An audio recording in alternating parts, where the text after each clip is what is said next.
Hello and welcome back to Paris. We're getting into the evening now because the upcoming 6 bar gets underway in a few minutes' time, but we're also reflecting a little bit on our previous class on the Global Champions League. And delighted to say joining me is Bertram Allen alongside. We're not going to also just reflect on the league, but you're a past winner of the Grand Prix here in Paris, Bertram.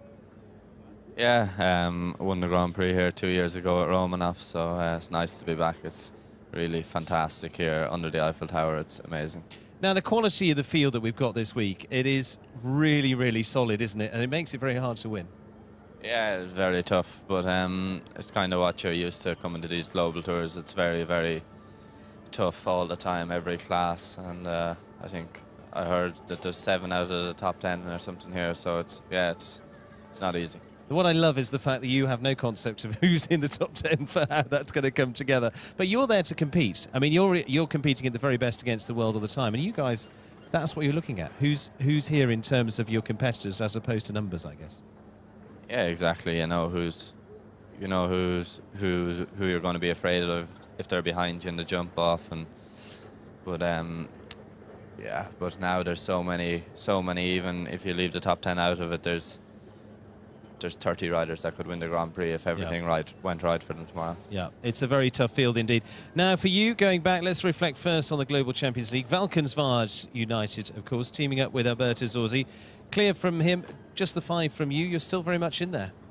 Yeah, Alberto is great. Easy clear round, as we're getting used to seeing from him. And my horse jumped very well, actually. I had a fence down, a little bit of a green mistake. Wasn't ideal for the team, but yeah, that's how it was, and we're not too far away from it, so we're still in the hunt. Well, possibly have a little look there. Here we go, look at the rounds from that a little bit earlier on. But both you, I mean, Alberto Zorzi with Kinsey and you with Izzy by Picobello, first time you've ridden these horses in the team competition. Yeah, exactly. Just watching around now, you could even see from 2 to 3 there was a bit of a green moment, but I must say I was very happy with him. He tried hard. His first time in the teams this year. He actually did 1 or 2 of them last year as an 8-year-old, but this year I think the level is even higher again, so it's all new to him, and I was happy with how he coped. And I mean, we talk about the backdrop, we talk about everything that surrounds this arena, but it is a very special arena to compete in, isn't it? Yeah, it's there. You can see I had the fence down there, just a bit green, but it's it's an amazing arena. As I'm sure everybody's seen from the photos and everything, we're right under everything here, and but as well as that, everything else is great. We've a brilliant practice ring, big arena with loads of room, so it's good for the horses and for cameras. And in terms of that, how does a horse like this coming in here for the first time cope with this type of arena? Are they having a good look around, or are they fairly settled into this type of environment? Depends on your horse. Some horses get spooky. My guy, he's a fairly good character. He gets on with the job, so I jumped a few fences yesterday in the warm-up and didn't faze him at all. Didn't faze him at all, ready to go. Now let's take a look in terms of what is coming up, because the Saint-Tropez Pirates on the clear round, Hamburg Diamonds just on the 1, and you guys are not too far away either. So are we staying with the same plan of the team, or are we going to have a team change? No, we have a complete shuffle up tomorrow. Marcus is on the team, I think, with Comilfo, and Alberto with a different horse as well. So hopefully tomorrow we have a very strong team. So you've tucked away the armoury of today, and we're bringing out the really big guns for tomorrow's competition.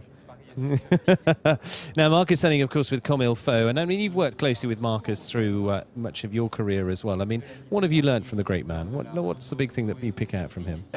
He's brilliant. I'm very lucky to be able to work with him, and I've always worked with him the last few years, but been on the team this year, he's even a bit closer again, and you know, he's a massive help to me, and even today he was able to give me a few pointers and watch my warm-up and things, so no, it's lucky to have the chance. Now, obviously, you say you've got to change the team with those two coming into the team. You've obviously got your own plan with the Grand Prix as well. What is it? Yeah, well, I'll try my best to qualify for the Grand Prix. I'll jump him in the class before the qualifier. But yeah, my horse can do a very good performance, but he's also picking up experience all the time, and he wouldn't have the same experience as the other 2 lads' horses. So, but I think he'll be one that you'll definitely see on the teams in the Okay. years to come, hopefully. Okay, so we'll see that one again tomorrow.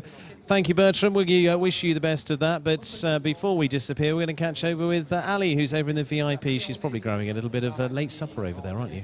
I wish, Stephen. Yeah, I'm not in the VIP actually. I'm over in the Village, which is the other side of the arena, and you can see the Eiffel Tower is in the background, so it's this side. And there's a really nice buzz here actually, because there's plenty of sort of eating stands. There's all sorts of cafes. You can grab a drink. You can do some shopping, and there's all different kind of shops here. There's something for everyone. There's gifts. There's equestrian-y type things. There's yeah, pretty much everything you want at a horse show. And you can see the warm-up arena to my left there, with the horses getting ready for the 6 bar. You might have noticed the music, because the horseman jumping team are performing at the moment in the Village. Here they are, and they're only jumping about kind of 1.5 meters at the moment, but I think it's going to go up. I'll see if I can grab a quick word with one of them. Let's see if Evan can come over and have a chat with me really quickly. Evan, you're performing here every day. Tell me a little bit about the Horseman Group. I'm the horse. Horsemanship, upper body part horse, riders, and a lower body part like a horse, of course. In a beautiful sunny Paris today. Lots of shows, 2 tomorrow, 3 on Sunday, and running the show right now. Yeah, you should be jumping. So at the moment you're only jumping about 1.5 meters. How high do you go? I can go up to 170, 180 if the public is good and the sound is good. The sound is excellent in Paris, of course, because a French public. So yeah.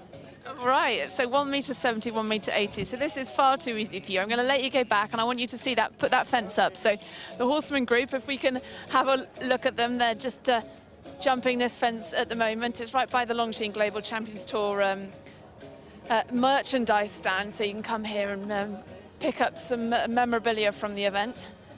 But we'll just see them jump these a couple of times before we head back to you, Steve, because they're doing their own 6 bar, these horsemen.